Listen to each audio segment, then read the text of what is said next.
What do you understand by the term moral courage? How does it differ from mere physical bravery and why is it considered indispensable for a civil servant? 125 words, 8 marks. Hindi में अगर बात करें तो नैतिक साहस से आप क्या समझते हैं? यह केवल शारीरिक बहादुरी से किस प्रकार भिन्न है और यह एक लोक सेवक के लिए क्यों अपरिहार्य माना जाता है? इसको आपको 125 शब्दों में लिखना है इस उत्तर को, और 8 मार्क्स का है। आइए चर्चा करते हैं हम लोग। पहले तो बात कर लेते हैं इसकी परिभाषा क्या होगी। मोरल करेज की परिभाषा को लिखना है आपको।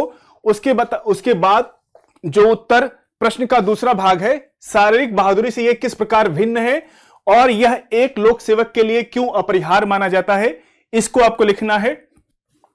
और अच्छे अच्छे उदाहरणों को आप एथिक्स पेपर में जरूर डालिए, क्योंकि एथिक्स पेपर आपका स्कोरिंग होगा, इसमें आप मार्क्स अच्छे स्कोर कर सकते हैं, जो आपकी रैंक को बेहतर करने में बहुत बड़ी सहायता करेगा। और मोरल करेज से संबंधित आप उदाहरणों को, जो अच्छे अच्छे उदाहरण है, जैसे दुर्गा शक्ति नागपाल का है, उन्होंने मॉरल करेज का उदाहरण प्रस्तुत किया था 2013 में। एक फेमस पॉलिटिशियन के खिलाफ उन्होंने एक निर्णय लेकर के उनके खिलाफ कार्रवाई किया था। और दूसरा टीएन सेशन के उदाहरण को आप शामिल कर सकते हैं। तो आइए हम लोग परिभाषा को देखते हैं। मोरल करेज से तात्पर्य क्या है, क्या मतलब है? उस मानसिक शक्ति से होता है जो किसी व्यक्ति को प्रतिकूल परिस्थितियों यानी टफ सिचुएशन में जो उसके अगेंस्ट होती हैं, सामाजिक दबाव या व्यक्तिगत नुकसान, कभी कभी पर्सनल लॉस भी उठाना पड़ जाता है। मोरल करेज के लेवल पे या स्तर पर कोई निर्णय लेता है कोई सिविल सर्वेंट, तो व्यक्तिगत नुकसान के बावजूद अपने नैतिक मूल्यों और सिद्धांतों पर अडिग रहने के लिए प्रेरित करती है। ठीक है, यह सही के लिए खड़े होने की क्षमता है, भले वह मार्ग अकेला और कठिन हो, क्योंकि मोरल करेज हमेशा आपको अकेला छोड़ देगा, जो भी करंट सिचुएशन चल रही है। अब बात करते हैं कि शारीरिक बहादुरी और नैतिक साहस में अंतर क्या है। ठीक है, शारीरिक बहादुरी क्या होती है? शारीरिक बहादुरी से मान लीजिए आप मेहनत कर रहे हैं, कोई चोट लग जाए, उसके बाद आप मानसिक क्षमता आपकी मजबूत रहती है तो आप उससे उबर जाते हैं। शारीरिक चोट, दर्द या मृत्यु के भय के विरुद्ध प्रदर्शित एक साहस होता है, जैसे डूबते हुए को बचाना। आप कूद गए, कोई व्यक्ति नदी में डूब रहा है, उसको बचाने के लिए कूद जाते हैं, उसको बोलते हैं शारीरिक बहादुरी। इसमें तत्कालिक प्रतिक्रिया और शारीरिक शक्ति की प्रधानता होती है। और वही मोरल करेज की बात हम लोग कर ही चुके हैं कि आपके खिलाफ सिचुएशन टफ होती है, फिर भी आप सही निर्णय लेते हैं, क्योंकि आप सिविल सर्वेंट बने हैं तो लोगों के कल्याण के लिए, लोगों का कल्याण करने के लिए। यह उपहास, सामाजिक बहिष्कार, करियर के नुकसान या अनैतिक दबाव के विरुद्ध प्रदर्शित साहस होता है। जैसे 2013 में जब दुर्गा शक्ति नागपाल ने एक रेत माफिया, उस समय के राज्यसभा सदस्य होते थे और वर्तमान तत्कालिक सरकार के एक प्रमुख नेता होते थे, उनका नाम लेना यहां पे लिखना जरूरी नहीं है, समझ जाइएगा। तो उनके खिलाफ दुर्गा शक्ति नागपाल ने निर्णय लिया और उस विवादित अनैतिक रूप से जो बिल्डिंग का निर्माण कर रहे थे, वहां पे उन्होंने निर्णय लेकर उनको जेल में डाला था। यह अंतरात्मा की आवाज और सत्यनिष्ठा यानी इंटीग्रिटी पर आधारित होता है, नैतिक साहस। अब हम लोग और कुछ बातों की चर्चा कर लेते हैं। अब ये इंडिस्पेंसिबल क्यों है, यानी यह लोक सेवक के लिए अपरिहार्य क्यों है? यह एक लोक सेवक के लिए नैतिक साहस निम्नलिखित कारणों से आवश्यक है। पहला तो पॉलिटिकल न्यूट्रलिटी, यानी राजनीतिक तटस्थता होनी चाहिए, बिना डरे सत्ताधारी दल के अनुचित दबाव को अस्वीकार करने। और दूसरा है लोकहित की रक्षा, यानी व्यक्तिगत स्वार्थ के ऊपर सार्वजनिक कल्याण यानी पब्लिक वेलफेयर को प्राथमिकता देने के लिए। तीसरा है भ्रष्टाचार का विरोध, जो सिस्टम में व्याप्त करप्शन यानी भ्रष्टाचार के विरुद्ध आवाज उठाने, विशल ब्लोइंग जिसको बोलते हैं, के लिए होता है। और चौथा क्यों अपरिहार्य है? यह निर्णय लेने में दृढ़ता देता है, मजबूती प्रदान करता है, कठिन और अलोकप्रिय निर्णय लेने के लिए जो समाज के दीर्घकालिक हित में हो। इसलिए एक सिविल सर्वेंट यानी लोक सेवक के लिए यह इंडिस्पेंसिबल होता है, यानी अपरिहार्य होता है। अब आइए हम उदाहरणों के ऊपर भी आप लोग को समझाते चलें, जो आपको अपनी उत्तर पुस्तिका में लिखना है आंसर शीट में।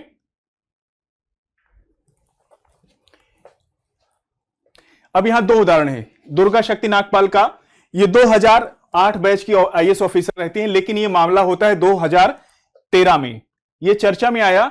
और ये आईएएस अधिकारी दुर्गा शक्ति नागपाल उत्तर प्रदेश में अवैध रेत खनन के खिलाफ एक सैद्धांतिक रुख का अपनाकर यह उदाहरण प्रस्तुत किया कि कैसे उनके इस कार्य के परिणाम स्वरूप उन्हें, मतलब उनको सस्पेंड होना पड़ता है, क्योंकि तत्कालिक सरकार के प्रमुख नेता के खिलाफ कार्रवाई किया था, तो ऑब्वियस बात है वह तत्कालीन मुख्यमंत्री ने उनको सस्पेंड किया था, तो निलंबन का सामना करना पड़ा। यह एक ऐसी घटना थी जिसे सटीक रूप से अंडरलाइन यानी रेखांकित किया। नैतिक साहस दुर्लभ क्यों है और इसे व्यवस्थित रूप से विकसित करना क्यों आवश्यक है।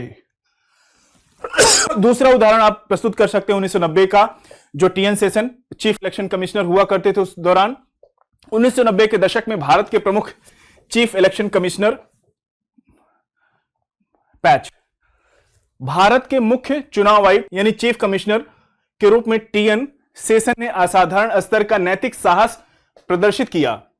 भारी राजनीतिक दबाव के बावजूद, बहुत ज्यादा पॉलिटिकल प्रेशर था उस दौरान, और आज के टाइम में तो ट्रांसपेरेंसी बढ़ गई है, कोई गलत चीज हो रहा है तो आप तुरंत वीडियो रिकॉर्डिंग हो जाती है, लेकिन उस दौरान 1990 के दशक में इस तरह की सुविधाएं नहीं हुआ करती थी। उन्होंने मॉडल कोड ऑफ कंडक्ट यानी आदर्श आचार संहिता को कड़ाई से लागू किया, उल्लंघन होने पर चुनाव रद्द किए और कई राजनीतिक व्यवस्था के निरंतर हमलों का सामना किया। फिर भी उन्होंने भारतीय चुनावों की विश्वसनीयता को पूरी तरह से बदल दिया। उनका साहस शारीरिक साहस नहीं था, बल्कि क्या था, नैतिक साहस था, मोरल करेज था। यह इसलिए उदाहरण यहां पे फिट होता है।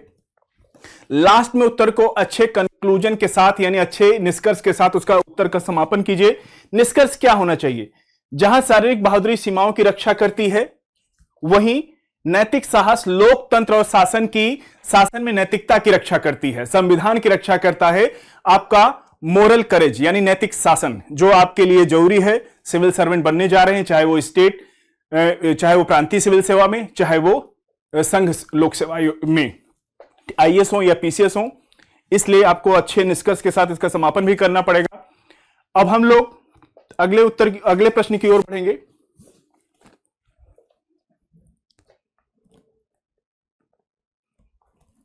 दूसरे क्वेश्चन की बात करें तो दूसरे क्वेश्चन में पूछा गया है, a civil servant who follow rules mechanically without applying ethical judgement is a dangerous as a one who breaks them. Examine करना है this statement with the reference to the concept of ethical reasoning in administration. और यह भी 125 words में और 8 marks में पूछा गया है।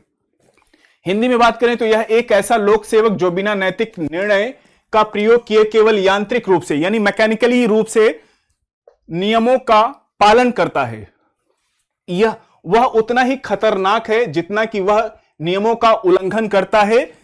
मैकेनिकली रूप से रूल को पालन करना उतना ही खतरनाक है जितना कि नियमों का उल्लंघन करता है। यह क्वेश्चन में पूछा गया है, इस पे आपको जोर देना है, बल देना है। और प्रशासन में नैतिक तर्क शक्ति मोरल रीजनिंग की अवधारणा के संदर्भ में इस कथन का परीक्षण करना है। ठीक है, तो पहले तो इसको 2 पार्ट में बांट लीजिए। पहले ये बताइए कि नैतिक निर्णय का प्रयोग किए केवल एक मैकेनिकली रूप से नियमों का पालन करता है, यह बताइए क्यों खतरनाक है मैकेनिकली रूप से। और दूसरे पार्ट में आपको इसका लिखना है कि प्रशासन में नैतिक तर्क शक्ति की अवधारणा के संदर्भ में यहां पे आप अच्छे अच्छे उदाहरणों को प्रस्तुत कर सकते हैं। कई बार नियमों में बदलना, रूल में बदलना, मान लीजिए आपके पास कोई एक वृद्ध व्यक्ति आता है, उसके पास राशन कार्ड नहीं है, उसके पास राशन समाप्त हो जाता है, लेकिन रूल ये कहता है कि उसके पास राशन कार्ड होना चाहिए। आप के पास ये होता है कि आप राशन कार्ड नहीं है तो मैं कैसे रूल में बंधा हूं, नियम में बंधा हूं तो राशन नहीं दे सकता हूं। लेकिन यहां पे आपको रूल से थोड़ा आगे जाना है, क्योंकि एथिक्स इसीलिए लाया गया है कि आपको कंपैशन, आपके अंदर कंपैशन होना पड़ेगा, करुणा पैदा करना पड़ेगा, सामने वाले के दर्द को महसूस करना पड़ेगा, इंपैथी को, उसको राशन देना होगा। आइए बात करते हैं हम लोग। अब देखिए, प्रशासन में नैतिक तर्क शक्ति और नियमों का मैकेनिकली यानी यांत्रिक पालन बनाम विवेक, यह कथन इस विचार पर बल देता है कि नियम साधन हैं। नियम क्या होते हैं? साधन, हैं, बल्कि साध्य नहीं है। क्या नहीं है? साध्य नहीं है। यह एक लोक सेवक को नियम और कानून के केवल अक्षरों को ही नहीं बल्कि उनकी स्पिरिट यानी भावना को भी समझना है कि आखिर नियम क्यों बनाया गया है, किनके लिए बनाया गया है। तो उसी तरीके से आपको पालन करना है, यांत्रिक नहीं होना है, मैकेनिकल नहीं होना है। अब मैकेनिकली पालन क्यों खतरनाक होता है, क्यों डेंजरस होता है, इसके बारे में आप लिख दीजिए। पहला पॉइंट तो यह है कि रेड टेपिज्म यानी लाल फीताशाही, नियमों के कठोर पालन से निर्णय लेने में अनावश्यक देरी होती है, जिससे गरीब और वंचित वर्ग को समय पर क्या सहायता नहीं मिल पाती है। यह आप देख रहे हैं क्यों खतरनाक है। दूसरा, कंपैशन, लैक ऑफ कंपैशन यानी करुणा का भाव। यदि कोई वृद्ध व्यक्ति या महिला तकनीकी नियमों के कारण राशन कार्ड नहीं बनवा पाती है, नहीं बनवा पा रही है, तो ऑफिसर द्वारा यानी अधिकारी द्वारा नैतिक तर्क शक्ति का प्रयोग ना करना उसे भूखा छोड़ने जैसा है। अगर आप यहां पे मोरल रीजनिंग नहीं लगाएंगे कि भाई इसको राशन मिलना चाहिए, अगर आप नियम में बंध गए कि हम इसको राशन नहीं दे सकते तो भूखी मर सकती है, उस नियम को तोड़ना है आपको। यह नियमों के उल्लंघन जितना ही हानिकारक है, क्योंकि यह शासन के मूल उद्देश्य यानी वेलफेयर यानी कल्याण को क्या करता है? असफल करता है। क्यों खतरनाक है? उसमें अगर हम तीसरे बिंदु की बात करें, जवाबदेही से बचने के लिए, कभी कभी अकाउंटेबिलिटी से बचने के लिए, कि भाई अगर हम नियम को तोड़ेंगे, मैकेनिकली रहेंगे, तो राशन कार्ड नहीं बनाएंगे, तो उस वही बिंदु यह कह रहा है कि मैं केवल नियमों का पालन कर रहा हूं, कहना अक्सर अपनी जिम्मेदारी और विवेक से बचने का एक तरीका बन जाता है, इसलिए खतरनाक है। हम लोग दूसरे पार्ट पे अगर चर्चा करें, एथिकल रीजनिंग यानी नैतिक तर्क शक्ति की क्या भूमिका है, उसके ऊपर बात कर लेते हैं। नैतिक तर्क शक्ति एक सेतु होता है, एक ब्रिज का काम करता है। कैसे? कानून को न्याय से जोड़ती है।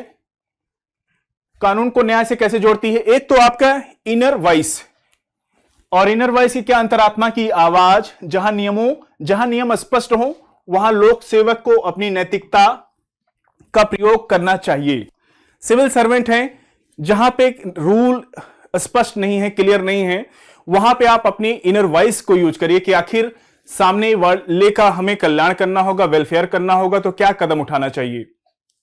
दूसरा, कॉन्स्टिट्यूशनल वैल्यूज यानी संवैधानिक मूल, जिसमें स्वतंत्रता, समानता जो आपका प्रियम्बल में लिखा है साफ साफ, और न्याय जैसे मूल्यों को नियमों से ऊपर रखना चाहिए। अगर हम किसी के साथ न्याय नहीं करेंगे, जस्टिस नहीं करेंगे, तो यह संवैधानिक मूल्यों का भी उल्लंघन होगा। तीसरा, परिस्थितिजन्य समझ को भी लागू करना होगा। इमरजेंसी सिचुएशन यानी आपातकाल स्थितियों में नियमों की यांत्रिक व्याख्या यानी मैकेनिकल एक्सप्लेनेशन आपदा प्रबंधक में क्या बनती है? बाधक बन सकती है। उदाहरण के रूप में, बारिश हो रही है, दिल्ली में भी देख रहे हैं आप, बारिश में मान लीजिए रिमोट एरिया, रिमोट जिले में आप डीएम होते हैं, वहां एक ऐसा गांव होता है जहां पे बीच में पुल टूट जाता है, ब्रिज टूट जाता है, और कई बार सरकारी सहायता उस गांव तक नहीं पहुंच पाती। मान लीजिए कि राशन के पैकेट या पैकेज, फूड पैकेज बंटवाना है, तो वो गांव कनेक्ट होगा, उस कंडीशन में आपको रूल तोड़ना पड़ेगा। आइए हम एग्जांपल से समझते हैं। जब एक लोक सेवक नियमों के जाल में फंस जाए तो उसे समझ ना आए कि क्या सही है, तब गांधी जी के जंतर, जो आप एनसीईआरटी बुक में लिखा है गांधी का जंतर, क्या कहता है कि उस सिचुएशन में अपने आप को क्या महसूस करोगे जब सामने वाला व्यक्ति एकदम असहाय है। गांधी जी का जंतर, जब भी तुम्हें संदेह हो तब उस सबसे गरीब और कमजोर आदमी का चेहरा याद करो जिसे तुमने देखा है, और खुद से पूछो कि जो कदम तुम उठाने जा रहे हो उस पर कि उसके लिए क्या काम आएगा। अब यहां पे एडमिनिस्ट्रेशन एप्लीकेशन यानी प्रशासनिक अनुप्रयोग भी यूज करना है। यदि नियमों का यांत्रिक पालन, मैकेनिकल एप्लीकेशन, उस गरीब व्यक्ति को उसके अधिकारों से वंचित कर रहा है, तो लोक सेवक यानी सिविल सर्वेंट को अपनी नैतिक तर्क शक्ति का प्रयोग कर नियमों की ऐसी व्याख्या करनी चाहिए जिससे कि उस व्यक्ति को जस्टिस यानी न्याय मिल सके। समझ रहे हैं? अब बात करते हैं कि भारतीय संदर्भ में कुछ उदाहरणों को, जो फेमस उदाहरण रहे हैं, उनको कोट कर सकते हैं ताकि आपके उत्तर को आप अपने उत्तर को प्रभावी बना सकें। भारतीय संदर्भ में यह स्वरूप बार बार प्रकट हुआ है। 1943 का बंगाल अकाल आप पढ़ते होंगे मॉडर्न हिस्ट्री में। उस समय प्रशासनिक तंत्र और मौजूदा नियमों के अनुसार बिल्कुल सही है, ढंग से काम कर रहा था, खाद्यान्न का निर्यात किया जा रहा था और जो बाजार सिस्टम था, बाजार तंत्र था, उसका पालन हो रहा था और आधिकारिक रिपोर्ट दर्ज की जा रही थी, जबकि लगभग 30 लाख लोग भूख से मर गए। और समस्या यह नहीं थी कि प्रशासनिक नियम तोड़ रहे थे, समस्या यह थी कि वे बिना यह पूछे नियमों का पालन कर रहे थे। क्या वे नियम उन सिचुएशन में किसी मानवीय उद्देश्य की आखिर पूर्ति कर रहे हैं कि नहीं कर रहे हैं। नियम किसके लिए बनाया गया है? लोगों के लिए। जब लोगों के मानवीय उद्देश्यों को ही पूरा ना कर पाए तो ऐसे नियम का क्या महत्व? कोई महत्व नहीं। दूसरा उदाहरण जो चर्चा में रहा है, एनआरसी। असम में एनआरसी प्रक्रिया, हाल ही में असम में एनआरसी प्रक्रिया के मैकेनिकल एप्लीकेशन यानी यांत्रिक अनुप्रयोग पर विचार करें। कई वास्तविक भारतीय नागरिक, विशेष रूप से वे महिलाएं जिनके नाम पितृसत्तात्मक भूमि पर स्वामित्व मानदंडों के कारण आधिकारिक दस्तावेजों पर नहीं थी, या मौखिक परंपराओं वाले आदिवासी शेड्यूल ट्राइब बाहर हो गए क्योंकि वे कठोर प्रक्रियात्मक नियम थे, या मौखिक परंपराओं वाले प्रक्रियात्मक नियम उनकी सिचुएशन के अनुकूल नहीं थे। नैतिक निर्णय के बिना नियमों को लागू करने वाला लोक सेवक तकनीकी स्वरूप से निर्दोष रहते हुए भी प्रणालीगत अन्याय को बढ़ावा देता है। अब क्या कहता है एडमिनिस्ट्रेटिव डिस्क्रेशन यानी प्रशासकीय विवेक की भूमिका क्या होती है इस तरह के सिचुएशन में। यहां प्रशासकीय विवेक की अवधारणा केंद्रीय है, सेंटर में है। प्रत्येक प्रशासनिक कार्य में कुछ हद तक विवेक शामिल होता है और प्रश्न यह है कि उस विवेक का उपयोग या प्रयोग कैसे किया जाए। आईपीसी या सीआरपीसी, लैंड एक्विजिशन यानी भूमि अधिग्रहण कानून हो गया, फॉरेस्ट राइट हो गया में कानून, ये सभी केवल लोक सेवकों को विवेकाधीन अधिकार इसलिए देते हैं क्योंकि विधायिका समझती थी कि नियम हर स्थिति का पूर्वानुमान नहीं लगा सकते। एक नैतिक लोक सेवक इस विवेक का प्रयोग कानून के उद्देश्य को प्राप्त करने के लिए करता है, ना कि उसके अक्षरों के पालन के लिए करता है। और इसके विपरीत बात करें, जो लोक सेवक बिना किसी सैद्धांतिक नैतिक औचित्य के नियम तोड़ता है, वह एक अलग लेकिन उतनी ही गंभीर समस्या पैदा करता है। यह मनमानी, पक्षपात, सत्ता के दुरुपयोग का दरवाजा खोलता है, डोर ओपन करता है। यदि प्रत्येक अधिकारी अपनी व्यक्तिगत पसंद के आधार पर यह तय करने लगे कि रूल उन पर कब लागू होते हैं, रूल ऑफ लॉ यानी विधि का शासन समाप्त हो जाएगा। इसलिए प्रशासन में नैतिक तर्क संरचित होना चाहिए, ना कि मनमाना होना चाहिए। अब भगवत गीता का क्या कहती है? कर्मण्येवाधिकारस्तु, इसमें निष्काम कर्म की अवधारणा के ऊपर बात की गई है। इसको भी आप अपनी कॉपी में लिख सकते हैं। सही कारण के लिए किया गया निस्वार्थ कार्य एक पूरक अंतर्दृष्टि प्रदान करती है। किसी कार्य की शुद्धता केवल नियमों के अनुरूप होने से नहीं, बल्कि धर्म और उचित आचरण के प्रति उसके झुकाव से मापी जाती है।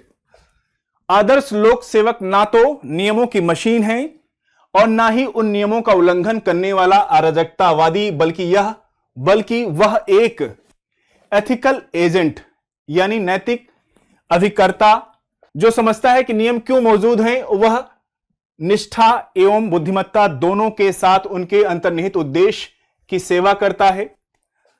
इसको आप अपनी कॉपी में कोट कर सकते हैं, भगवत गीता के निष्काम कर्म को। मुझे लगता है यह समझ में आया होगा आपको। अगले क्वेश्चन की ओर बढ़ेंगे।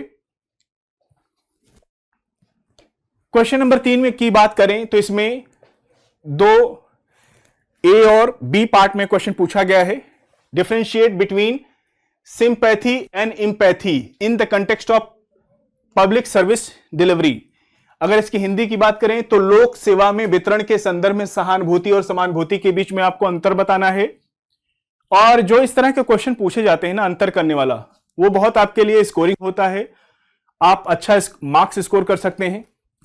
तो इस तरह के क्वेश्चन को बहुत अच्छे से अटेम्प्ट करिए। क्वेश्चन अगर बी पार्ट की बात करें तो इसमें पूछा है moral sensitivity and moral intensity के बीच आपको अंतर लिखना है। हिंदी में बात करें तो नैतिक संवेदनशीलता और नैतिक तीव्रता के बीच क्या अंतर होता है उसको बताना है। देखिए, सिंपैथी और इंपैथी यानी सहानुभूति और समानुभूति एथिक्स का बहुत इंपॉर्टेंट टर्म होता है, इसको परिचित ही होंगे आप। आइए इसकी बात कर लेते हैं। बोलचाल की भाषा में अक्सर सहानुभूति और समानुभूति को एक ही मान लिया जाता है। अगर लेमैन इसको एक ही समझता है, लेकिन आप जो एथिक्स पढ़ रहे हैं, जो सिविल सर्वेंट बनने जा रहे हैं, उनको इसका अंतर पता होता है। लेकिन दूसरों के कष्टों के प्रति ये दोनों मौलिक रूप से एक अलग दृष्टिकोण है। लोक सेवा वितरण में इस अंतर के महत्वपूर्ण व्यवहारिक निहितार्थ हैं। अगर हम लोग बात करें सिंपैथी की यानी सहानुभूति की, तो यह किसी दूसरे व्यक्ति के लिए महसूस करने की क्षमता, उनके कष्ट को पहचानना और बाहर से दया दिखाना, बाहर से करुणा चिंता के साथ प्रतिक्रिया देना। एक सहानुभूति रखने वाला यानी सिंपैथी रखने वाला अधिकारी उस किसान को देखता है जिसकी फसल बर्बाद हो गई है और उसके लिए बुरा महसूस करता है, लेकिन यह भावना बाहरी रहती है। कैसी है? बाहरी है। अधिकारी अपने पद के आराम को बनाए रखता है और दान, उपकार या पैटर्नलिज्म यानी पितृसत्तात्मक भाव से प्रतिक्रिया देता है। क्या करता है? रिएक्शन देता है। और सहानुभूति चिंता व्यक्त करते हुए भी एक भावनात्मक दूरी बनाए रखती है। यह आसानी से टोकनिज्म यानी दिखावटी या औपचारिकता में बदल सकती है, जैसे बाढ़ पीड़ितों के लिए राहत शिविर लगाना, लेकिन यह ना समझना कि वहां बार बार बाढ़ क्यों आती है या कुपोषण की संरचनात्मक जड़ों को एड्रेस किए बिना भोजन के पैकेट बांटने जैसा ही होता है। यह तो हो गया सिंपैथी यानी सहानुभूति और इंपैथी। अब इस टेबल से हम लोग समझने की कोशिश करते हैं। यहां पे देखिए, सिंपैथी और इंपैथी यानी सहानुभूति और समानुभूति। अगर इसके अर्थ की बात करें तो सहानुभूति क्या है? दूसरों के दुख को देखकर दया या दुख महसूस करना क्यों, और वहीं इंपैथी यानी समानुभूति में स्वयं को दूसरे की सिचुएशन में रखकर यानी परिस्थिति में रखकर उनके दर्द को महसूस करना होता है। ये बाह्य है तो ये आंतरिक है। अगर दृष्टिकोण की बात करें सिंपैथी यानी सहानुभूति में, तो यह बाहरी होता है, मुझे आपके लिए बुरा लग रहा है। वहीं इसकी बात करें इंपैथी यानी समानुभूति में, तो यह आंतरिक होता है, मैं समझ सकता हूं कि आप पर क्या बीत रही होगी। प्रशासन में क्या इसका प्रभाव पड़ता है? सहानुभूति का क्या प्रभाव पड़ता है? अधिकारी केवल कागजी सहायता या संतावना दे सकता है सिंपैथी यानी सहानुभूति में। वहीं इंपैथी में यानी समानुभूति में अधिकारी समस्या की जड़ तक जा करके कंपैशन, आप जैसे अपने पारिवारिक सदस्य के प्रति या अपने दोस्त के प्रति क्या रखते हैं? कंपैशन यानी संवेदनशीलता रखते हैं, उसके साथ समाधान निकालता है। ऑफिसर जब समाधान निकालता है तो उसको क्या बोलते हैं? इंपैथी यानी समानुभूति। उदाहरण से समझ सकते हैं, एक गरीब को भूखा देखकर दुख व्यक्त करना कि यार तुम कई दिन से खाए नहीं हो। वहीं अगर इंपैथी यानी समानुभूति में उसकी भूख को महसूस करना, तुरंत राशन की व्यवस्था सुनिश्चित करना। राशन नहीं तो हो सकता आप अपने पर्सनल लेवल पे जाकर के उसको खाना उपलब्ध कराना, भोजन उपलब्ध कराना। वो क्या होता है? समानुभूति यानी इंपैथी। अब दूसरा क्या पूछा था? मोरल सेंसिटिविटी और मोरल इंटेंसिटी के बीच में अंतर बताना है। नैतिक निर्णय लेने की प्रक्रिया में दोनों शब्द महत्वपूर्ण भूमिका निभाते हैं। कैसा डिसीजन? मोरल डिसीजन, जो आपके एथिक्स के पेपर में ये सब इंपॉर्टेंट टर्म है। और मोरल सेंसिटिविटी यानी नैतिक संवेदनशीलता की बात करें तो यह किसी सिचुएशन में छिपे नैतिक पहलू को पहचानने की क्या होती है? क्षमता होती है। एक संवेदनशील ऑफिसर यह समझ पाता है कि उसके छोटे से निर्णय का दूसरों के जीवन पर क्या प्रभाव पड़ेगा। उदाहरण से इसको हम लोग समझते हैं, यह पहचानना कि किसी योजना का लाभ एक विशेष समुदाय तक नहीं पहुंच पा रहा है, उसको क्या बोलेंगे? कोई एक विशेष योजना बनाई, कोई एक योजना है, सरकारी योजना है, और विशेष कम्युनिटी तक अगर नहीं पहुंच पा रहा है तो ऑफिसर अगर उसको जान पा रहा है, पहचान पा रहा है, तो उसको क्या कहेंगे? मोरल सेंसिटिविटी यानी नैतिक संवेदनशीलता। उदाहरण के रूप में आपने सुना होगा 2014-15 में सुप्रीम कोर्ट ने बहुत ऐतिहासिक डिसीजन सुनाया था। अंडमान निकोबार की बहुत प्रसिद्ध जनजाति है जारवा, जारवा जनजाति, और वहां पे ग्रैंड ट्रंक रोड बनाया गया था अंडमान निकोबार में। तो जितने भी टूरिस्ट वहां पे घूमने जाते थे तो जारवा जनजाति को पैसे देते थे, तो पैसा देते थे तो डांस करवाते थे। तो वहां पे जब ध्यान पड़ा, सुप्रीम कोर्ट तक ये बात पहुंची, तो डिसीजन सुनाया गया कि वहां पे टूरिज्म एक्टिविटी समाप्त होनी चाहिए, पर्यटन समाप्त किया जाए, क्योंकि अगर लोगों को वेलफेयर नहीं होगा, किसी वहां पे रहने वाले लोगों का नुकसान हो रहा है, उनका शोषण हो रहा है, तो वो उस तरह की गतिविधि को पहचानने को क्या कहा जाएगा? मोरल सेंसिटिविटी, यानी नैतिक संवेदनशीलता। अब हम दूसरे टर्म पे बात करते हैं। मोरल इंटेंसिटी क्या है, नैतिक तीव्रता क्या होगी? यहां पे यह किसी नैतिक मुद्दे की गंभीरता या विस्तार को दर्शाती है। यह इस पर निर्भर करती है कि उस कार्य का परिणाम कितना बड़ा होगा, रिजल्ट कितना होगा, उससे कितने लोग प्रभावित होंगे। उदाहरण से अगर हम लोग समझें, 100 रुपए की अगर कोई हेरा फेरी हो रही है, उसके मुकाबले करोड़ों का घोटाला अधिक मोरल इंटेंसिटी यानी नैतिक तीव्रता वाला मुद्दा है, क्योंकि इसका समाज पर व्यापक बुरा असर पड़ता है। भाई, अगर धन का संकेंद्रण एक जगह हो जाएगा तो बाकी लोग उससे वंचित हो जाएंगे। कंसंट्रेशन एक जगह नहीं होना चाहिए, इसका डिस्ट्रीब्यूशन होना चाहिए। वही बात करता है मोरल इंटेंसिटी। अगर करोड़ों का घोटाला हो रहा है तो लोगों पर, बाकी लोगों पर इसका प्रभाव पड़ेगा, लेकिन वहीं छोटा करप्शन हो रहा है 100 रुपए का, तो बाकी लोगों पर इतना प्रभाव नहीं पड़ेगा, थोड़ा बहुत शून्य पड़ेगा। लेकिन जो अधिक व्यापक प्रभाव पड़ता है उसको मोरल इंटेंसिटी यानी नैतिक तीव्रता बोलते हैं। अब एक केस स्टडी से इसको हम लोग समझ सकते हैं। और आप एक ऐसे जिले के डीएम हैं जहां भारी बारिश के कारण, एक जिले के आप डीएम होते हैं, इसकी चर्चा हम लोग पहले भी कर चुके हैं पिछले क्वेश्चन में। बारिश के कारण वहां पे भारी बारिश होती है, उसके कारण बाढ़ आ गई, राहत शिविरों में हजारों लोग ठहरे हुए हैं। अचानक आपको सूचना मिलती है कि एक जो रिमोट गांव है, सुदूर गांव के लोग जो एक पिछड़ी जनजाति से ताल्लुक रखते हैं, 3 दिनों से भूखे हैं क्योंकि मुख्य सड़क टूट गई है और वहां तक कोई सहायता, सरकारी मदद नहीं पहुंची है। तो यहां पे मोरल सेंसिटिविटी क्या होगी? नैतिक संवेदनशीलता।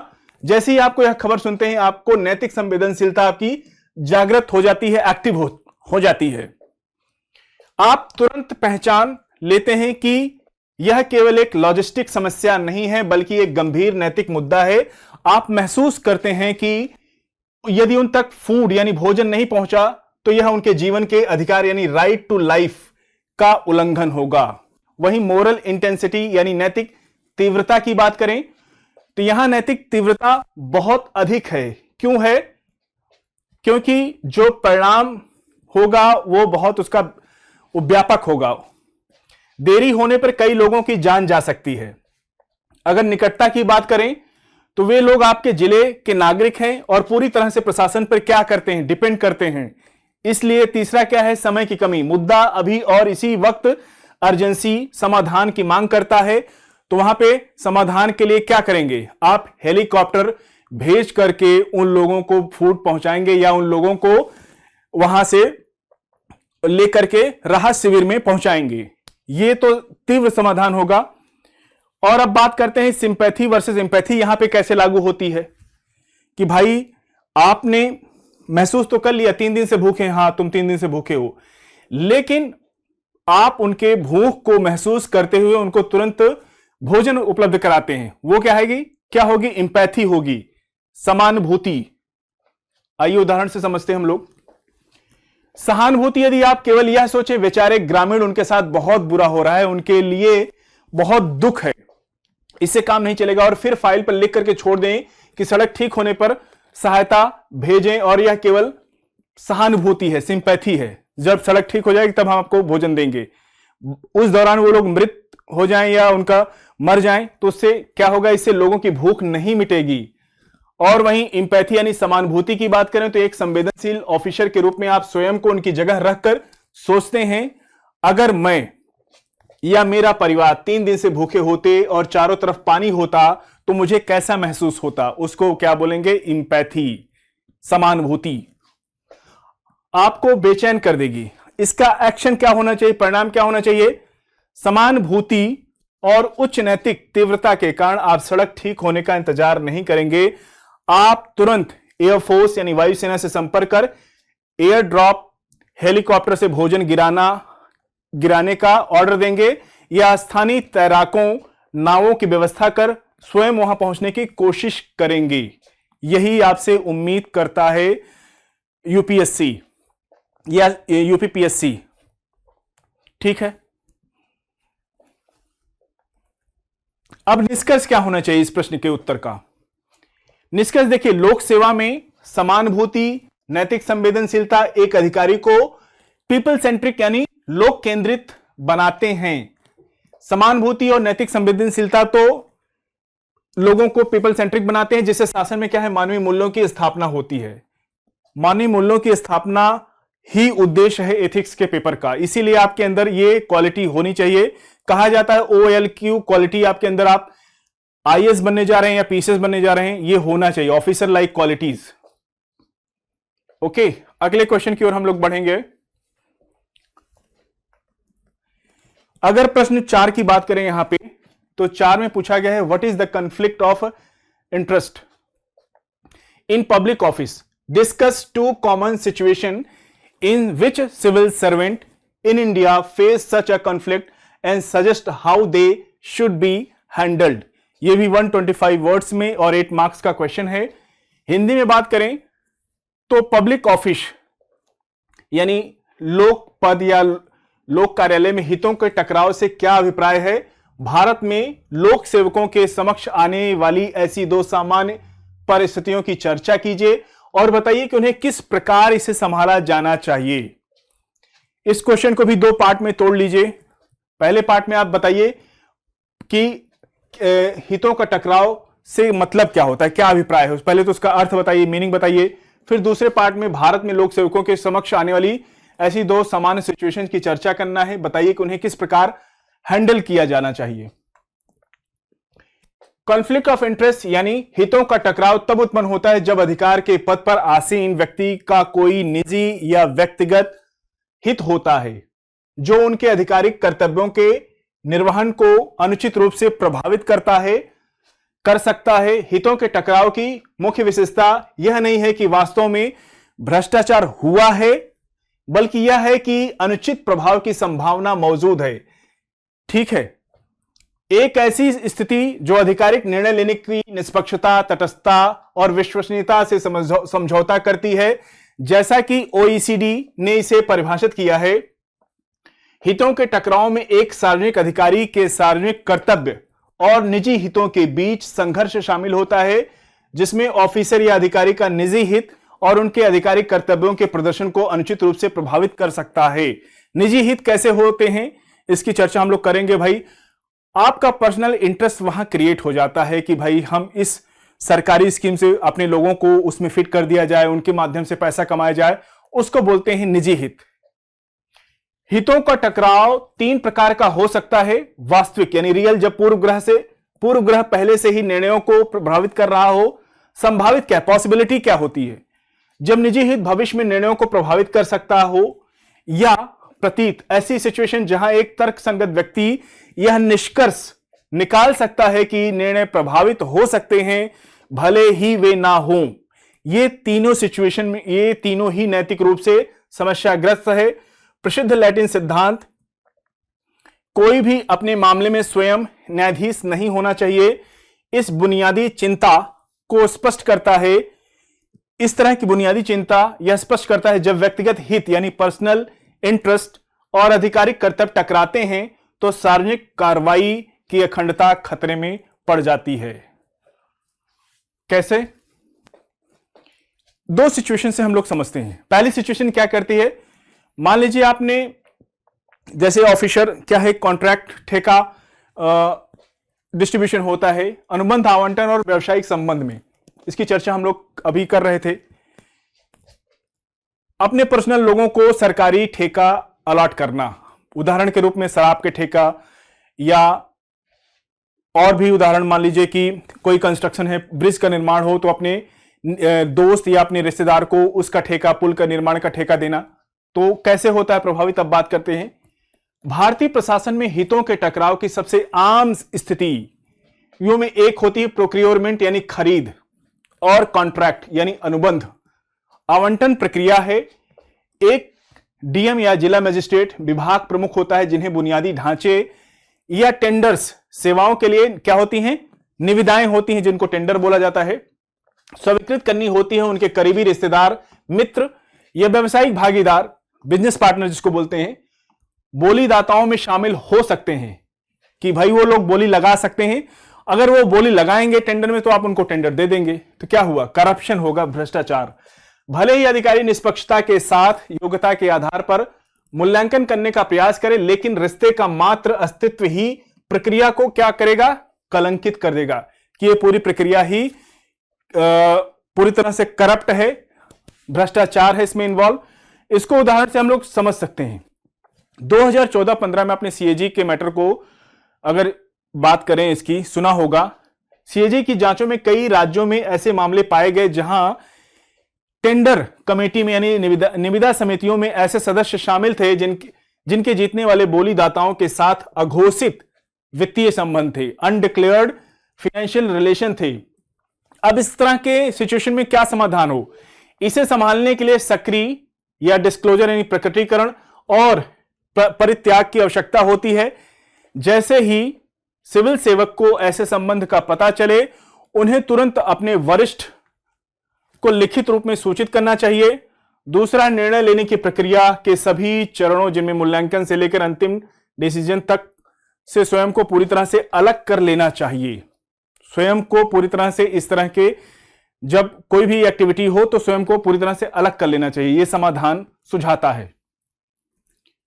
और भारतीय संदर्भ में बात करें, इंडियन कॉन्टेक्स्ट में, तो दूसरी सिचुएशन स्थिति राजस्व अधिकारियों या जिला कलेक्टरों से जुड़ी है, जिन्हें किसी सरकारी परियोजना यानी गवर्नमेंट प्रोजेक्ट चल रहा है के लिए लैंड एक्विजिशन का मुआवजा निर्धारित करना होता है, जहां उनके या उनके परिवार के पास कोई संपत्ति होती है। यह संघर्ष अत्यंत तीव्र होता है, क्योंकि लैंड एक्विजिशन के निर्णय क्या होते हैं, विवेकाधीन होते हैं, और मुआवजे के मूल्यांकन में व्यक्तिगत निर्णयों की बड़ी भूमिका होती है। अगर हम उदाहरण की बात करें, पंजाब, हरियाणा और यूपी में देखा गया है कि अधिकारी अपने परिवार की भूमि को अधिग्रहण सीमा में शामिल करने या पड़ोसी भूमि के बाजार मूल्य को आर्टिफिशियली रूप से यानी कृत्रिम रूप से बढ़ाने के लिए प्रलोभित हो सकते हैं कि आर्टिफिशियली रूप से जमीन का दाम बढ़ा दिया जाए, ताकि हमारे जो मित्र हैं या रिश्तेदार हैं उनको फायदा हो जाएगा। अब यहां पे क्या समाधान होना चाहिए इस सिचुएशन में? इसके लिए आवश्यक है प्रोजेक्ट क्षेत्र में नियुक्त होते ही राज्य सरकार को संपत्ति हितों का पूर्ण खुलासा करना चाहिए कि अभी हमारे पास एज ए ऑफिसर मेरी ड्यूटी इस प्रोजेक्ट में के लिए लगाई जाती है, तो मेरी संपत्ति अभी इतनी है। और ताकि क्या होगा, फिर प्रोजेक्ट के उस विशिष्ट भाग में तत्काल स्थानांतरण या ट्रांसफर या कार्य मुक्ति हो। और तीसरा क्या है, विभाग के पास परिवार के संपत्ति हितों का रजिस्ट्रेशन, ताकि व्यवस्थित जांच हो सके। यद्यपि आरटीआई राइट टू इंफॉर्मेशन से पारदर्शिता बढ़ी है, लेकिन हितों के टकराव की रजिस्ट्री का क्रियान्वयन अभी भी भारत में कमजोर है। यह पॉइंट आपको समाधान के रूप में लिखना है। अब इस तरह के प्रश्न में आपका निष्कर्ष कैसा होना चाहिए, क्या निष्कर्ष लिखना चाहिए? भारत में हितों के टकराव का प्रबंधन अंडर रिपोर्टिंग यानी कम रिपोर्टिंग की संस्कृति से ग्रस्त है। जितने करप्शन होते हैं इस तरह के, उनकी रिपोर्टिंग ही नहीं होती है, अंडर रिपोर्टिंग है की संस्कृति से ग्रस्त है। कई सिविल सेवक डर या अज्ञानता के कारण खुलासा नहीं करते, या वास्तविक सुधार के लिए डिस्क्लोजर यानी प्रकटीकरण को सामान्य व्यावसायिक कार्य के रूप में सामान्य बनाना होगा, ना कि किसी अपराध की स्वीकारोक्ति के रूप में। साथ ही उन ऑफिसर को संस्थागत सुरक्षा प्रदान करनी होगी जो ईमानदारी से अपना खुलासा करते हैं। जो ऑफिसर ईमानदारी से अपनी संपत्तियों का खुलासा करते हैं, उनको क्या करना होगा, उनको इंस्टीट्यूशनल सिक्योरिटी प्रदान करनी होगी, ताकि उनको किसी तरह का खतरा ना हो। ये आप निष्कर्ष में लिखिए इन बिंदुओं को। अगले क्वेश्चन की ओर हम लोग बढ़ेंगे। क्वेश्चन नंबर 5 की अगर बात करें तो यहां पे वही फिर से पूछा है 2 पार्ट में ये प्रश्न। Examine the relevance of the following in the context of civil services. पहले पार्ट में, ए पार्ट में पूछा है रेजिलेंस अंडर प्रेशर, दबाव की स्थिति में समुत्थान शक्ति, रेजिलेंस बनाना है अंडर द प्रेशर सिचुएशन में। और दूसरे क्वेश्चन में पूछा है कंपैशनिएट न्यूट्रलिटी यानी करुणामूलक तटस्थता। ये 125 वर्ड या 125 शब्द में लिखना है आपको, दोनों के बीच में आपको बताना है क्या होता है रेजिलेंस अंडर प्रेशर, यानी दबाव की स्थिति में समुत्थान शक्ति क्या होती है वो आपको लिखना है। दूसरा करुणामूलक तटस्थता क्या होती है वो आपको बताना है। अब बात करते हैं रेजिलेंस अंडर प्रेशर की, दबाव में समुत्थान क्या होता है। साइकोलॉजिस्ट यानी मनोवैज्ञानिक अर्थ में रेजिलेंस या लचीलापन इसको बोलते हैं, जिसका प्रतिपादन मार्टिन सेलिगमैन और नॉर्मन गार्मेजी जैसे रिसर्चर ने किया है। इस कंसेप्ट का की व्याख्या किया है उन्होंने, और प्रतिकूल सिचुएशन यानी प्रतिकूल परिस्थितियों से उबरने, कठिन परिस्थितियों यानी टफ सिचुएशन के अनुकूल ढलने और तनाव के बीच प्रभावी ढंग से कार्य जारी रखने की यह क्षमता होती है। और एक सिविल सेवक के लिए यह क्या होता है, केवल एक वांछनीय व्यक्ति गुण नहीं है,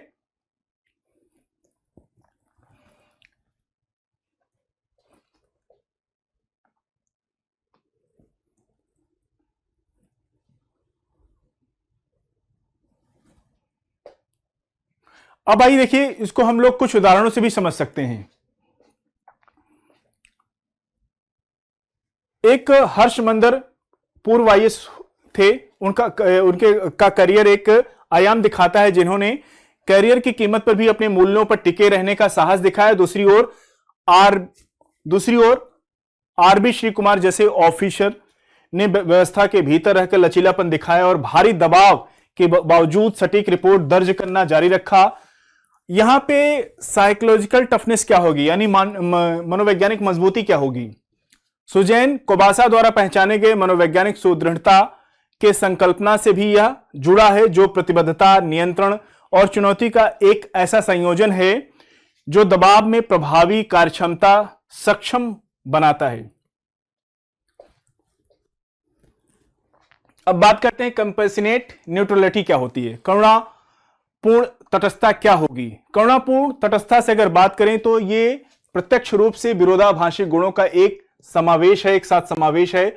उन लोगों के लिए गहरी मानवीय चिंता जिनकी वे सेवा करते हैं और आधिकारिक कर्तव्यों के निर्वहन में कठोर निष्पक्षता यह स्वीकार करता है कि करुणा के बिना, कंपैशन के बिना तटस्थता एक कोल्ड टेक्नोक्रेसी है। कैसे एक टेक्नोक्रेसी बन जाती है, जबकि तटस्थता के बिना करुणा पक्षपातपूर्ण व्यवहार में बदल जाती है। अगर आप करुणा के बिना न्यूट्रल रहते हैं तो क्या हो जाती है, वो पक्षपात बिहेवियर में आ जाएगा। अब इसके रेलेवेंस को अगर हम जानें तो यह अवधारणा समूहों के बीच संघर्ष, जिनमें सांप्रदायिक तनाव हो गया, उस संघर्ष में या जातिगत विवाद होता है, आदिवासी बनाम गैर आदिवासी जब संघर्ष होता है, किस स्थितियों से में सबसे अधिक प्रासंगिक है। एक सिविल सर्वेंट यानी सिविल सेवक जो केवल न्यूट्रल है, जो यांत्रिक निष्पक्षता के साथ कानून लागू करता है, वह यह देखने में असफल हो सकता है कि कानून स्वयं किसी एक समूह के लिए नुकसानदेह हो सकता है, लेकिन जो अधिकारी केवल करुणापूर्ण है, किसी एक समूह की पीड़ा के साथ भावनात्मक रूप से जुड़ जाता है, वह सभी हितधारकों के प्रति क्या होता है, निष्पक्ष रहने की अपनी क्षमता खो देता है। अगर इसके एनालिसिस की बात करें तो करुणापूर्ण तटस्थता इन दोनों का एक मेल है। ऑफिसर सभी प्रभावित लोगों के कल्याण की गहरी चिंता करता है और यही कारण है कि उसे अपने आधिकारिक आचरण में पूरी तरह निष्पक्ष रहना चाहिए। उनकी करुणा उन्हें यह सुनिश्चित करने के लिए प्रेरित करती है। उदाहरण से और हम लोग समझने का प्रयास करते हैं। उत्तर प्रदेश के पूर्व आईपीएस ऑफिसर एसआर दारापुरी ने दलित समुदायों के प्रति वास्तविक चिंता दिखाते हुए पुलिस ऑपरेशनों में सख्त प्रक्रियात्मक तटस्थता बनाए रखी। ठीक है, और एक स्थित प्रज्ञ कंसेप्ट होता है। स्थित प्रज्ञ क्या होता है कि ना तो आप कठिन सिचुएशन में बहुत परेशान हो और ना बहुत अच्छी सिचुएशन में, जब सफलता वाली सिचुएशन में आप इतने ज्यादा प्रसन्न हो जाएं कि कहते नहीं कि उनका सफलता से आप आईएएस बन जाएं तो आपकी खुशी का ठिकाना नहीं, आपके पैर हवा में हो, ऐसा भी ना हो। स्थिति प्रज्ञ होता है। भगवत गीता में स्थित प्रज्ञ स्थिर बुद्धि वाले व्यक्ति की अवधारणा इस गुण को दर्शाती है, जो दुखों के बीच भी विचलित नहीं होता है और सुखों की लालसा नहीं करता, जो राग, भय तथा क्रोध से मुक्त है, वही स्थिर बुद्धि वाला मुनि कहलाता है, वही स्थित प्रज्ञ है। एक स्थिर बुद्धि वाला सिविल सर्वेंट यानी सिविल सेवक मानवीय स्थितियों की समझ में करुणा और अपने आधिकारिक आचरण में क्या लाता है? न्यूट्रलिटी यानी तटस्थता लाता है। ठीक है। क्वेश्चन नंबर 6 की बात करेंगे हम लोग। 6 में क्या पूछा गया है? क्वेश्चन नंबर 6 में values are caught not taught. In the light of this statement discuss the role of early childhood experience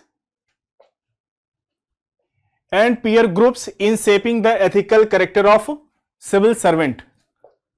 मूल्य सिखाए नहीं जाते बल्कि ग्रहण किए जाते हैं। Values are caught not taught.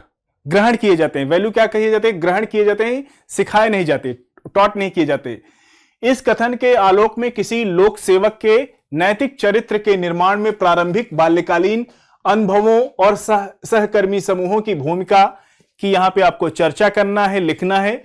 125 शब्दों में आपको लिखना है, क्योंकि ये भी 8 मार्क्स का है। आइए हम लोग बात करते हैं इसके ऊपर डिटेल में। देखिए, यह कहावत मूल्य सिखाए नहीं जाते बल्कि आत्मसात किए जाते हैं, एक गहरे मनोवैज्ञानिक सत्य को समाहित करती है। मनुष्य का गहनतम नैतिक दृष्टिकोण मुख्य रूप से स्पष्ट निर्देश या औपचारिक शिक्षा के माध्यम से नहीं, बल्कि जीवित अनुभव, लाइव एक्सपीरियंस से जो इंसान जो चीज सीखता है। कहते हैं learn from other mistakes. UPSC या यूपीपीसीएस की जो बच्चा तैयारी कर रहा है और किसके सीनियर का किसी कारण से नहीं होता है, तो लर्न फ्रॉम अदर मिस्टेक्स। जो गलतियां पहले सीनियर लोगों ने कर ली है, वो उनकी गलतियों से सीखते हुए आप अपनी सफलता का प्रयास करिए ताकि आप सफल हो जाइए। वही कुछ ये उसी से मिलता जुलता कॉन्सेप्ट है।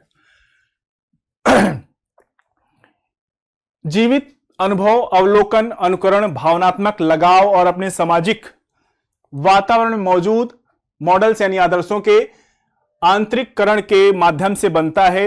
अल्बर्ट बांडुरा के सामाजिक शिक्षण सिद्धांत यानी social learning theory of Albert बांडुरा को लेकर करके आप अच्छा मार्क्स पा सकते हैं। और जॉन बाउल्बी के लगाव सिद्धांत अटैचमेंट थ्योरी क्या कहती है? जॉन बाउल्बी में निहित यह अंतर्दृष्टि हमें यह समझने में मदद करती है कि एक सिविल सर्वेंट का चरित्र वास्तव में कैसे बनता है। अगर बात करें अर्ली चाइल्डहुड एक्सपीरियंस की, प्रारंभिक बचपन के अनुभव की, तो उसका एक नैतिक आधार होगा। क्या होगा? मनोवैज्ञानिक रिसर्च यानी शोध लगातार यह प्रदर्शित करते हैं कि व्यक्ति की नैतिक नींव जीवन के पहले दशक में ही रख दी जाती है। इसलिए कहा जाता है जब बच्चा पैदा होता है ना, उसकी पहली गुरु मां होती है। वही मोरल वैल्यूज यानी नैतिक मूल्यों को उसके दिमाग में डाल देती है, सिखाती है। व्यक्ति की नैतिक नींव जीवन के पहले दशक में ही रख दी जाती है। लॉरेंस कोहलबर्ग के नैतिक विकास के चरण बताते हैं कि स्वस्थ विकास में पूर्व पारंपरिक नैतिकता पुरस्कार में और दंड पर आधारित होती है कि बच्चा अगर कुछ भी गलती करेगा तो उसको दंड दिया जाएगा, अगर कोई अच्छा काम करता है तुरंत पुरस्कार। यहीं से बचपन से ही नींव पड़ती है ताकि वो मोटिवेट रहे अच्छा काम करने के लिए। उसको पता है बचपन से ही कि अगर बुरा कर्म करूंगा तो दंड मिलेगा। अंततः उत्तर पारंपरिक नैतिकता सार्वभौमिक सिद्धांतों पर आधारित तक पहुंचता है। यह विकास बच्चे की शुरुआती सामाजिक वातावरण की गुणवत्ता पर भी निर्भर करता है। अगर इंडियन कॉन्टेक्स्ट की बात करें, जिसके उदाहरण हम लोगों ने अभी चर्चा किया भारतीय संदर्भ में, भारत में बचपन के अनुभव परिवार, धार्मिक सांस्कृतिक प्रथाओं और सामाजिक आर्थिक परिस्थितियों से आकार लेते हैं। यदि एक बच्चा ऐसे घर में बड़ा होता है जहां बुजुर्ग नियमित रूप से रिश्वत देते हैं, तो वह इस संदेश को आत्मसात कर लेता है। भ्रष्टाचार एक प्रैक्टिकल बिहेवियर है, व्यवहारिक आवश्यकता है। इसके विपरीत जिस परिवार में ईमानदारी और सेवा का अभ्यास यानी प्रैक्टिस होती है, तो वहां बच्चा दैनिक अनुभव यानी डेली रूटीन के एक्सपीरियंस से मूल्य सीखता है, वैल्यू सीखता है। ईमानदारी ही सबसे अच्छी नीति है, honesty is the best policy. मूल्य सीखता है, जैसे कि सड़क पर गिरे बटुए को पाकर पिता क्या करता है, या मां घरेलू सहायक के साथ जो मेड आती है खाना बनाने वाली मां कैसे व्यवहार करती है, वहां से बच्चा सीखता है। और महात्मा गांधी और डॉक्टर भीमराव अंबेडकर के उदाहरण को कोट कर सकते हैं। गांधी जी ने अपनी आत्मकथा में बताया कि कैसे उनकी मां पुतलीबाई के धार्मिक व्रतों और सत्यनिष्ठा ने उनके सत्याग्रह के विचार को दशकों पहले ही गढ़ दिया था। तभी सत्यनिष्ठा का व्यवहार महात्मा गांधी के अंदर आ पाया था। इसी तरह डॉक्टर भीमराव अंबेडकर द्वारा महाबलेश्वर में झेले गए जातिगत अपमान के अनुभवों ने उन्हें उनमें समानता क्या ली, उनके अंदर समानता और गरिमा के प्रति एक गहरा भावनात्मक संकल्प पैदा किया। और यही एक्सपीरियंस ही उनको क्या करते हैं, सीख देते हैं। आत्मसात किया था महात्मा गांधी जी ने और डॉक्टर भीमराव अंबेडकर ने। अनुभव केवल जानकारी नहीं देते, व्यक्ति का निर्माण करते हैं। और कहते नहीं कि आपको सफलता बादाम खाने से नहीं मिलती बल्कि ठोकर खाने से मिलती है। बुद्धि आपको बादाम खाने से नहीं मिलती बल्कि ठोकरों के लगने से मिलती है। आइए और इसको डिटेल में हम लोग बात कर लेते हैं। अब बात करते हैं पीयर ग्रुप, सहकर्मी। मान लीजिए बच्चा छोटा है और क्लास में जैसे उसके दोस्त बिहेवियर करते हैं, जैसा व्यवहार करते हैं, वहां उनसे सीखता है। फिर वही नींव पड़ जाती है, आगे भी वैसा करता है। व्यवहार का सुदृढ़ीकरण, यदि परिवार नैतिक नींव रखता है तो किशोरावस्था और प्रारंभिक वयस्कता में सहकर्मी समूह उसे मजबूती देते हैं। ठीक है। सोलोमन एस की बात करें, उनके एक प्रसिद्ध कन्फर्मिटी एक्सपेरिमेंट्स यानी अनुरूपता प्रयोग ने दिखाया कि अच्छे भले व्यक्ति भी समूह की सहमति के सामने अपने विवेक को दबा देते हैं। यह उन संस्थागत संस्कृतियों के लिए एक चेतावनी है जहां भ्रष्टाचार या लापरवाही को सामान्य मान लिया जाता है। अब बात करते हैं कि यहां पे प्रशिक्षण संस्थानों की क्या भूमिका होती है। आप यूपीएससी क्रैक करके लाल बहादुर शास्त्री प्रशासनिक अकादमी में जब पहुंचते हैं तो वहां पे आपको क्या सिखाया जाता है। प्रशिक्षण संस्थानों की भूमिका की बात करें तो लवासना या राज्य अकादमियों में सहकर्मी वातावरण अत्यंत प्रभावशाली होता है।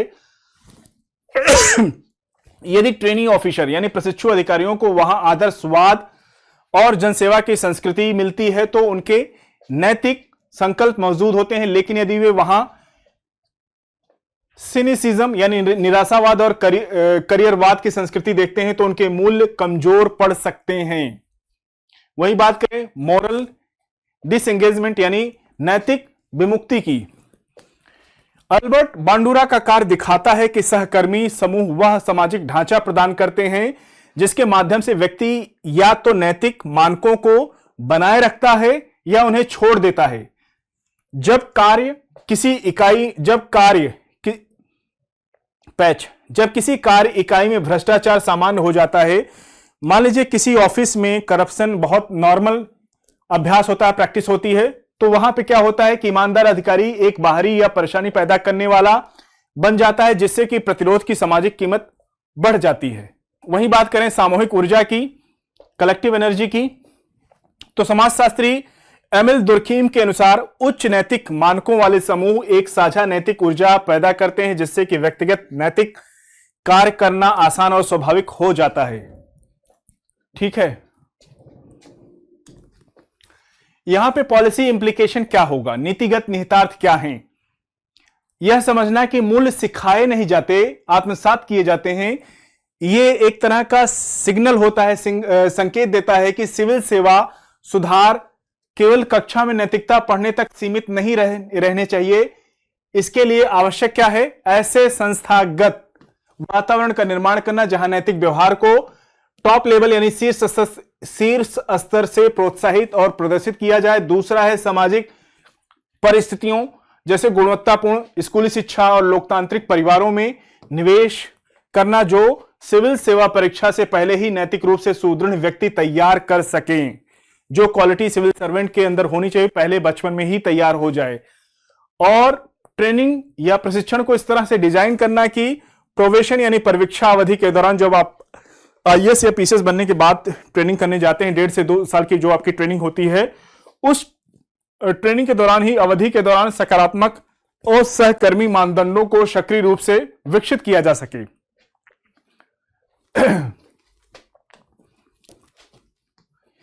ठीक है, ये बिंदुओं को आपको लिखना है। इसमें मूल्य सिखाए नहीं जाते बल्कि आत्मसात किए जाते हैं। अब हम लोग अगले क्वेश्चन की ओर बढ़ेंगे। क्वेश्चन नंबर 7 की बात करें तो 7 में पूछा गया, what do you understand by whistle blowing in governance? Discuss the ethical dilemma faced by civil servant who wishes to report corruption by a senior officer. 125 words and 8 marks में पूछा गया है। शासन व्यवस्था में विशल ब्लोइंग से आप क्या समझते हैं? किसी वरिष्ठ अधिकारी द्वारा किए गए भ्रष्टाचार की रिपोर्ट करने के इच्छुक एक लोक सेवक के समक्ष आने वाली नैतिक दुविधाओं की चर्चा करना है। यहां पे जो एथिकल डायलेमा होते हैं उसको उत्तर के दूसरे पार्ट में लिखना है।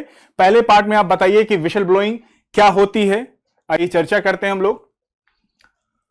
शासन के संदर्भ में विशल ब्लोइंग का तात्पर्य क्या होता है? किसी सार्वजनिक संस्थान, पब्लिक इंस्टीट्यूशन के वर्तमान या पूर्व कर्मचारी द्वारा उस संस्थान के अंतर्गत अगर कोई करप्शन या कोई हो रहा है तो उसके भीतर अवैध, अनैतिक या अनुचित आचरण के बारे में ऐसी संस्था को जानकारी देने से है जो सुधारात्मक कार्रवाई करने में सक्षम हो। उसको क्या बोलेंगे? विशल का रूपक जो रेफरी द्वारा फाउल होने पर खेल रोकने के लिए बजाई गई सीटी से लिया गया है। कहीं कुछ गलती होती है तो रेफरी, आप देखते हैं कि मैच चल रहा होता है, आप देखते हैं कैप्टन रेफरी क्या करता है कि भाई फाउल करार देता है, सीटी बजाता है और इस कृत्य के मूल चरित्र को दर्शाता है कि नियमों का उल्लंघन की ओर ध्यान आकर्षित करने के लिए सामान्य संस्थागत कामकाज में एक हस्तक्षेप है। और वहीं विसल ब्लोइंग या आंतरिक संगठन के भीतर वरिष्ठ को रिपोर्ट करना, अगर बाहरी करें तो नियामक निकाय, मीडिया, विधायिका या नागरिक समाज को रिपोर्ट करना हो सकती है। भारतीय शासन में इसके लिए कानूनी ढांचा धीरे धीरे विकसित हुआ है और विशल ब्लोअर्स संरक्षण अधिनियम 2014 इसको पारित किया गया था। यह कानून औपचारिक सुरक्षा प्रदान करता है, लेकिन शक्तिशाली हितों, जो पावरफुल हितधारक होते हैं, द्वारा प्रतिशोध यानी बदला लेने के कारण इसके क्रियान्वयन की अक्सर अपर्याप्त कहकर आलोचना की जाती है। भारत में विशल ब्लोइंग का अगर इतिहास गौरवशाली और दुखद दोनों रहा है। आप लोगों ने एक सत्येंद्र दुबे का फेमस उदाहरण देखा होगा, national highway authority of India के ऑफिसर थे। इन्होंने पेट्रोल पंप में हो रहे करप्शन का मुद्दा उठाया था, तो उनकी वहां पे जो प्रभावशाली ग्रुप होता है, समूह होता है, जिनको आप ये मान सकते हैं जो व्यवसाय चलाते हैं, उन लोगों ने सत्येंद्र दुबे की हत्या कर दी थी जब उन्होंने करप्शन का मामला। और क्या है, इंडियन ऑयल कॉरपोरेशन के अधिकारी एस मंजुनाथ जैसे मामले इस बात के प्रतीक हैं कि भ्रष्टाचार की रिपोर्ट करना कभी कभी जानलेवा हो सकता है। इन दोनों लोगों ने भ्रष्टाचार के मैटर को उठाया था और उस पर कार्रवाई भी की थी। इन उदाहरणों को आप लिख सकते हैं। अगले क्वेश्चन की ओर बढ़ेंगे हम लोग। क्वेश्चन नंबर 8 की बात करें तो इसमें पूछा गया है, define ethical relativism. Do you think moral standard in public administration can vary across culture and communities, or should they universal justify your answer? 125 words and 8 marks. नैतिक सापेक्षवाद को परिभाषित कीजिए पहले पार्ट में, और प्रश्न के दूसरे भाग में क्या लोक प्रशासन में नैतिक मानदंड विभिन्न संस्कृतियों और समुदायों के अनुसार भिन्न हो सकते हैं या उन्हें सार्वभौमिक होना चाहिए? अपने उत्तर का औचित्य सिद्ध कीजिए। यह आपको बताना है कि नैतिक सापेक्षवाद क्या होता है, यह पहले परिभाषित कीजिए। और दूसरे पार्ट में क्या लोक प्रशासन में नैतिक मानदंड विभिन्न संस्कृतियों और समुदायों के अनुसार भिन्न हो सकते हैं, अलग अलग हो सकते हैं, या उन्हें सार्वभौमिक होना चाहिए, यूनिवर्सल होना चाहिए, एक जैसा सब जगह लागू होना चाहिए। इसको अपने उत्तर में उदाहरणों के साथ, ताकि उदाहरणों के साथ उत्तर प्रस्तुत करेंगे तो आपके उत्तर में क्या आएगी? ऑथेंटिसिटी आएगी, प्रामाणिकता आएगी। आइए बात करते हैं हम लोग। अगर नैतिक सापेक्षवाद की बात करें तो यह वह दार्शनिक स्थिति है जो मानती है कि नैतिक मानक, मूल्य और निर्णय क्या होते हैं? अब्सोल्यूट होते हैं, निरपेक्ष नहीं होते हैं, बल्कि वे सांस्कृतिक, ऐतिहासिक या व्यक्तिगत संदर्भ के सापेक्ष होते हैं। अपने सबसे कठोर रूप में यह मानता है कि कोई भी ऐसा नैतिक सत्य नहीं है जो सभी संस्कृतियों पर समान रूप से लागू हो, अर्थात एक समाज में सही व दूसरे में गलत हो सकता है।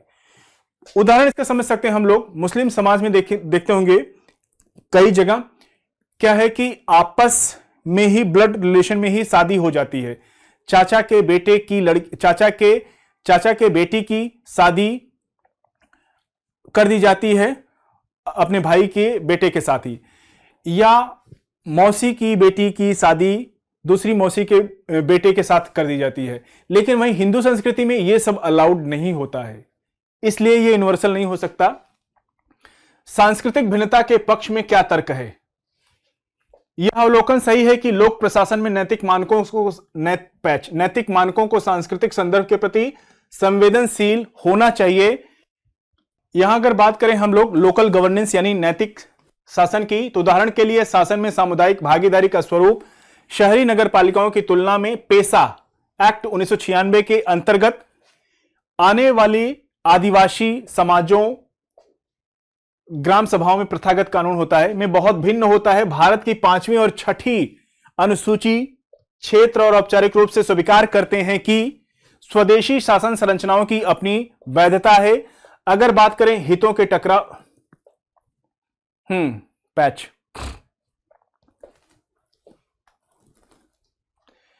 अब बात करते हैं हम लोग यूनिवर्सल स्टैंडर्ड यानी सार्वभौमिक मानकों के पक्ष में क्या तर्क है। हालांकि लोक प्रशासन में कठोर नैतिक सापेक्षवाद मौलिक स्तर पर विफल हो जाते हैं, जिसके कारण सैद्धांतिक और व्यवहारिक दोनों हैं। बात करते हैं मानवाधिकार और मानवीय गरिमा की।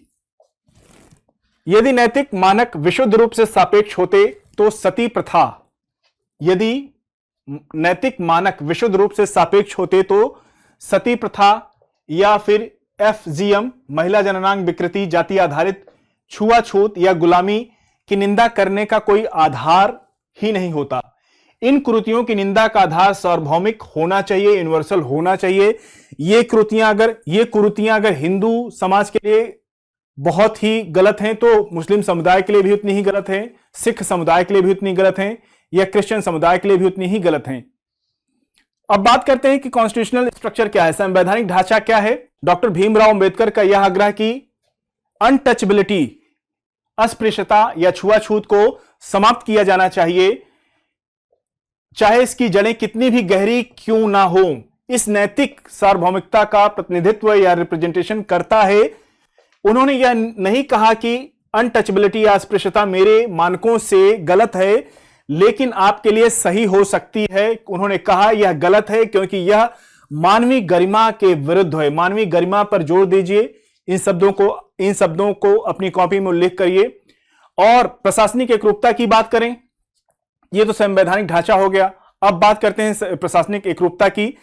यदि पारदर्शिता, ट्रांसपेरेंसी, अकाउंटेबिलिटी यानी जवाबदेही और गैर भेदभाव, नॉन डिस्क्रिमिनेशन जैसे ईमानदारी के मानकों को सांस्कृतिक रूप से सापेक्ष बना दिया जाए तो भारत जैसे विविधतापूर्ण देश में शासन का कोई सुसंगत मानक होना असंभव होगा। हर भ्रष्ट अधिकारी अपनी भ्रष्ट प्रथा को न्यायोचित ठहराने के लिए स्थानीय रीति रिवाजों को हवाला देगा।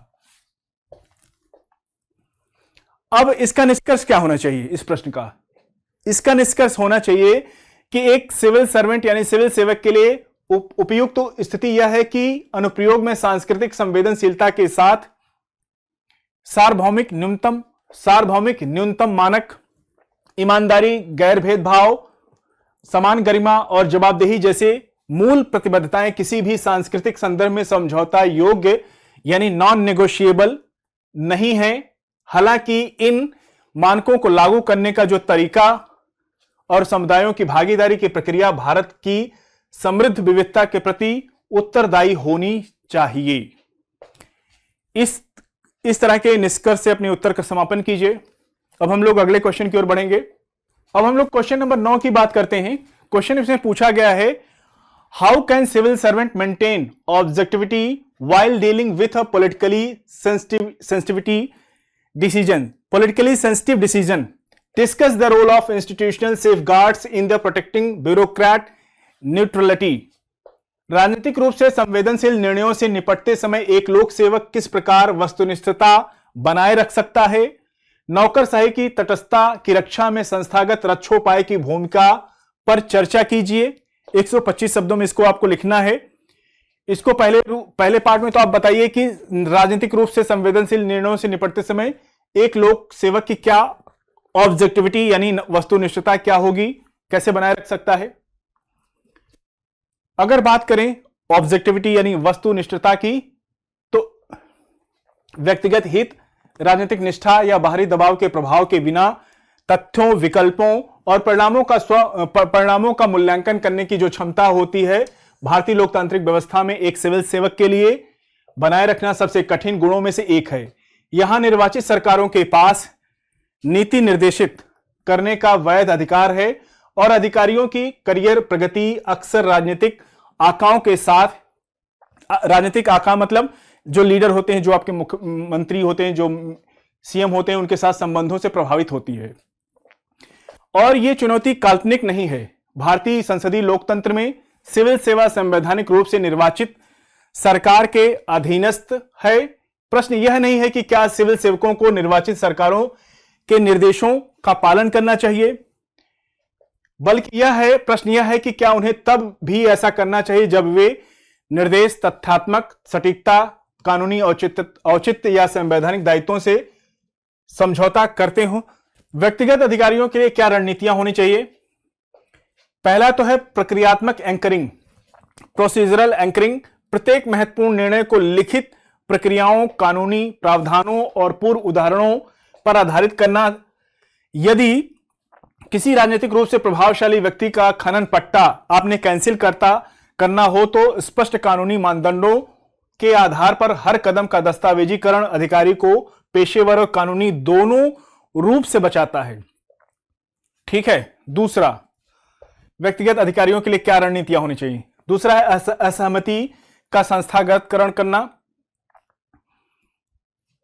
अनुचित प्रतीत होने वाले आदेशों पर आपत्ति दर्ज करने के लिए औपचारिक चैनलों का उपयोग करना। भारत सरकार के कार्य संचालन नियमों के तहत सिविल सेवक आदेशों को निष्पादित करने से पहले उन्हें लिखित रूप में मांग सकते हैं कि यह सुनिश्चित करता है कि जिम्मेदारी आदेश देने वाले पर हो, ना कि लागू करने वाले अधिकारी पर हो।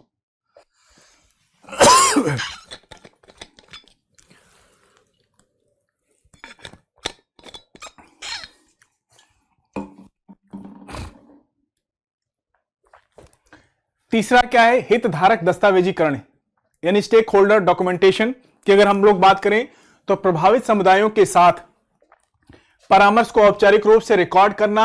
इससे राजनीतिक प्रभाव के लिए बिना किसी निशान के निर्णय के सार को बदलना कठिन हो जाता है। और चौथा क्या है?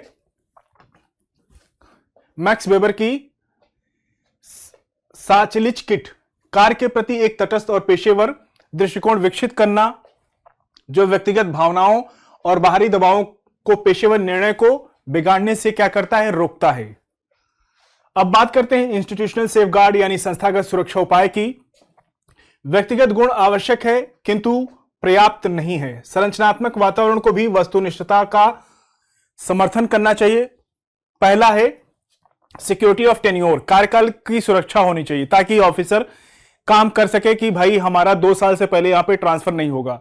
यह आधारभूत है। अनुच्छेद 309 से लेकर अनुच्छेद 311 भारतीय संविधान का अनुच्छेद ये के अंतर्गत संवैधानिक प्रावधान सिद्धांत रूप में सुरक्षा प्रदान करते हैं। टीएसआर सुब्रमण्यम बनाम भारत संघ 2013 का ये केस था जिसमें सुप्रीम कोर्ट ने कहा कि राजनीतिक आकाओं के मौखिक ऑर्डर बाइंडिंग नहीं होंगे यानी बाध्यकारी नहीं है और राजनीतिक आधार पर उन्हें मनमाने ट्रांसफर यानी स्थानांतरण असंवैधानिक होंगे, अनकॉन्स्टिट्यूशनल हैं। अब बात करते हैं ट्रांसफर सिस्टम यानी स्थानांतरण प्रणाली क्या होनी चाहिए। हालांकि ट्रांसफर अभी भी नौकरशाही यानी ब्यूरोक्रेसी पर राजनीतिक कंट्रोल का सबसे शक्तिशाली साधन है। किसी भी अगर राजनीतिक आका का अगर आप काम नहीं करेंगे तो धमकी देता है कि तुम्हारा ट्रांसफर इस जिले से दूसरे जिले में भेज देंगे, तो इसलिए ये तुम काम करो। ये कह रहे हैं कि ट्रांसफर अभी भी नौकरशाही पर राजनीतिक कंट्रोल का सबसे शक्तिशाली साधन अभी भी है। सेकेंड एआरसी क्या कहती है? द्वितीय प्रशासनिक सुधार आयोग में सभी क्षेत्रों में स्तरीय सिविल सेवकों के लिए न्यूनतम 2 साल के कार्यकाल की सिफारिश की है कि न्यूनतम 2 साल वो ऑफिसर उस जिले में उस पोस्ट पर बना ही रहेगा। और स्वतंत्र निगरानी तंत्र होना चाहिए। केंद्रीय सतर्कता आयोग, सेंट्रल विजिलेंस कमीशन और CAG, controller auditor general, CAG जिसको बोलते हैं, लोकपाल, संसदीय समितियां और राइट टू इंफॉर्मेशन ढांचा जवाबदेही की एक बाहरी वास्तुकला बनाते हैं जो कि वस्तुनिष्ठता बनाए रखने वाले सिविल सर्वेंट की रक्षा करते हैं। और सिविल सर्विसेज बोर्ड की बात करें, सिविल सेवा बोर्ड, सुब्रमण्यम मामले में सुप्रीम कोर्ट के निर्देशन के बाद कुछ राज्यों में इनका गठन किया गया है, सिविल सर्विसेज बोर्ड का, ताकि जो ट्रांसफर और पोस्टिंग के निर्णयों को शुद्ध राजनीतिक विचारों से अलग रखा जाए कि कोई भी पॉलिटिकल आका अपने पसंद के ऑफिसर की नियुक्ति उस जिले में ना करवा पाए। जिस ऑफिसर की नियुक्ति तय हो जाती है वही उसी के अनुसार होना चाहिए। और यहां पे विसल ब्लोअर प्रोटेक्शन की बात भी की जा रही है। यह सुनिश्चित करता है कि जो ऑफिसर वस्तुनिष्ठता बनाए रखने के कारण प्रतिशोध का सामना करते हैं, रिवेंज उनसे बदला लिया जाता है, उनके पास रिपोर्ट करने के लिए एक सुरक्षित चैनल हो। और इसका निष्कर्ष क्या होना चाहिए? जैसा कि दार्शनिक माइकल वाल्जर तर्क देते हैं कि संस्थागत अखंडता के लिए सद्गुणी व्यक्तियों और सद्गुणी संस्थाओं को अंडरलाइन करिए, और दोनों की आवश्यकता होती है। ऐसी संरचनाएं जो साधारण लोगों के लिए सही काम करना आसान बनाए, बजाय इसके कि हर बार असाधारण वीरता की आवश्यकता हो। इससे अपने उत्तर का समापन कीजिए इस निष्कर्ष के साथ। अगले प्रश्न की ओर हम लोग बढ़ते हैं। क्वेश्चन नंबर 10 की बात करें तो इसमें आपसे डिफरेंशिएट पूछा गया है। 2 टर्म है। एक ऑप्शन ए में पूछा गया है accountability and responsibility in public administration, जवाबदेही और उत्तरदायित्व के बीच में आपको अंतर लिखना है। और इस तरह के क्वेश्चन में पूरे मार्क्स मिलते हैं, इसलिए जरूर अच्छे से अटेम्प्ट करिएगा। और पार्ट बी में code of ethics and code of conduct, यानी सदाचार संहिता और आचार संहिता के बीच में अंतर लिखना है। टेबल फॉर्म में उत्तर अच्छा रहता है। देखिए, लोक प्रशासन में ये दोनों शब्द पूरक होते हैं, पब्लिक एडमिनिस्ट्रेशन में ये दोनों शब्द क्या, रिस्पॉन्सिबिलिटी और अकाउंटेबिलिटी, ये दोनों पूरक होते हैं। और इसके अगर अंतर का आधार करें, पहले अर्थ क्या होता है रिस्पॉन्सिबिलिटी यानी उत्तरदायित्व का, यह कार्य पूरा करने का एक नैतिक या कानूनी कर्तव्य है। वहीं अकाउंटेबिलिटी की बात करें, इसके अर्थ में यह कार्य के परिणामों के लिए उत्तर देने के लिए बाध्य होता है ऑफिसर या व्यक्ति। रिस्पॉन्सिबिलिटी या उत्तरदायित्व की नेचर की बात करें तो यह स्वैच्छिक और आंतरिक हो सकती है। वहीं अकाउंटेबिलिटी या जवाबदेही यह अनिवार्य और बाहरी होती है, यानी एक्सटर्नल होती है। जहां पे रिस्पॉन्सिबिलिटी आंतरिक होती है, वहीं पे अकाउंटेबिलिटी बाहरी होती है, बाह्य होती है। हस्तांतरण की बात करें तो क्या अंतर होता है? रिस्पॉन्सिबिलिटी, इसे दूसरों को डेलीगेट यानी सौंपा जा सकता है। रिस्पॉन्सिबिलिटी को एक ऑफिसर है, उसका कुछ काम दिया जाता है, प्रोजेक्ट दिया जाता है, तो वो दूसरों को ट्रांसफर कर सकता है, उसको किस में आएगा? रिस्पॉन्सिबिलिटी में। वहीं अकाउंटेबिलिटी में ट्रांसफर नहीं कर सकता है, क्योंकि उसी जिस व्यक्ति को जो प्रोजेक्ट सौंपा गया है उसके लिए पूरा संपन्न होने तक वो अकाउंटेबल है, जिम्मेदार है, जवाबदेह है। इसे कभी सौंपा नहीं जा सकता है, अंतिम ऑफिसर ही उत्तरदायी रहता है। उदाहरण से इसको अगर हम समझें रिस्पॉन्सिबिलिटी को, तो एक क्लर्क जिम्मेदारी फाइल तैयार करना है। वहीं अकाउंटेबिलिटी यानी जवाबदेही में यदि फाइल में गलती है तो उसका जवाब विभाग प्रमुख को देना होगा। That is called accountability and जवाबदेही। अब बात करते हैं हम लोग code of ethics versus code of conduct, सदाचार संहिता और आचार संहिता के बीच अंतर। अगर अंतर के आधार की बात करें कोड ऑफ एथिक्स में, इसका क्या स्वरूप होता है? व्यापक और मार्गदर्शक सिद्धांतों का यह समूह है। वहीं पे कोड ऑफ कंडक्ट यानी आचार संहिता की आपका आचरण कैसा होना चाहिए, यह विशिष्ट और अनिवार्य यानी स्पेसिफिक नियमों की सूची होती है। कोड ऑफ कंडक्ट आपने देखा होगा, इलेक्शन के दौरान कोड ऑफ कंडक्ट लागू किया, मॉडल कोड ऑफ कंडक्ट लागू किया जाता है, उससे आप इसको देख सकते हैं। और इसका कोड ऑफ एथिक्स का उद्देश्य क्या होता है? यह क्या होना चाहिए वैल्यूज पर केंद्रित होता है। वहीं कोड ऑफ कंडक्ट यानी आचार संहिता यह क्या करना है और क्या नहीं करना है, यानी डूज एंड डोंट पर क्या होता है, केंद्रित होता है ये आपका कोड ऑफ कंडक्ट। इसीलिए कोड ऑफ कंडक्ट जैसे इलेक्शन डेट अनाउंस होती है, कोड ऑफ कंडक्ट आ जाता है कि क्या करना है आपको इलेक्शन के दौरान, ऑफिसर को क्या नहीं करना है, और उम्मीदवारों के लिए भी लागू होता है। और वही बात करें कोड ऑफ एथिक्स यानी सदाचार संहिता की प्रवर्तन की, तो यह स्वप्रेरित होती है, उल्लंघन पर दंड अनिश्चित होता है कोड ऑफ एथिक्स। वहीं पे अगर आप कोड ऑफ कंडक्ट का उल्लंघन होता है तो निश्चित रूप से दंड मिलेगा। यह कानूनी रूप से बाध्यकारी है, उल्लंघन होने पर विभागीय कार्रवाई होती है। अब बात करते हैं उदाहरण की। कोड ऑफ एथिक्स यानी सदाचार संहिता का उदाहरण क्या हो सकता है, सत्यनिष्ठा, निष्पक्षता, करुणा बनाए रखने का होता है। वहीं कोड ऑफ कंडक्ट में आचार संहिता में समय पर ऑफिस आना, राजनीति में भाग ना लेना, उपहार ना लेना, गिफ्ट ना लेना, ये कोड ऑफ कंडक्ट है। आप आईएएस ऑफिसर या पीसीएस ऑफिसर बन जाते हैं तो आप पर यह लागू होता है। टाइम पर ऑफिस आइए, राजनीति में भाग न लें या गिफ्ट ना लें। आपको कोई व्यक्ति अपना काम कराने के लिए गिफ्ट दे सकता है। इस तरह टेबल फॉर्म में आप उत्तर लिख सकते हैं। अब देखिए इस तरह के उत्तर को निष्कर्ष कैसे लिख सकते हैं। जहां उत्तरदायित्व और सदाचार संहिता एथिक्स कोड ऑफ एथिक्स की बात हो रही, व्यक्ति को ये आंतरिक रूप से प्रेरित करते हैं।